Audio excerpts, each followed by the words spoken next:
situation est particulièrement tendue à l'hôpital du Mans? Elle s'est très nettement tendue depuis la semaine dernière, en tout cas, puisque nous avons depuis une semaine un afflux plus important de patients en médecine Covid.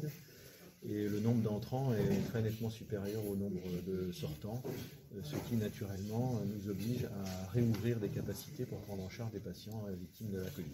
Est-ce qu'on peut dire que la troisième phase a commencé du coup au CHM? C'est en tout cas l'impression qui est la nôtre, que nous sommes repartis dans une phase ascendante de l'activité Covid de façon très nette. Qu'est-ce que vous craignez aujourd'hui ? Eh bien, on craint de ne pas avoir les capacités de prise en charge en hospitalisation suffisantes. Donc on anticipe tout cela comme on l'avait fait pendant la première et la deuxième phase, en réorganisant les services, en arrêtant certaines activités pour pouvoir prendre en charge les patients qui le justifient au titre de la Covid.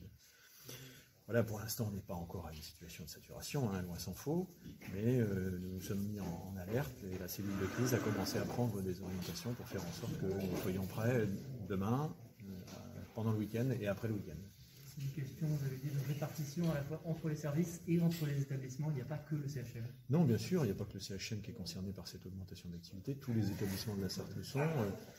Le CMCM l'est, l'hôpital de la Ferté-Bernard l'est, l'hôpital de Saint-Calais l'est. Donc tout le monde connaît une augmentation d'activité. Puis c'est aussi une épidémie qui est présente dans les établissements pour personnes âgées dépendantes, dans les soins de suite et réadaptation. Donc tout cela contribue à réduire le capacitaire disponible aussi dans le département et donc à rendre plus difficile les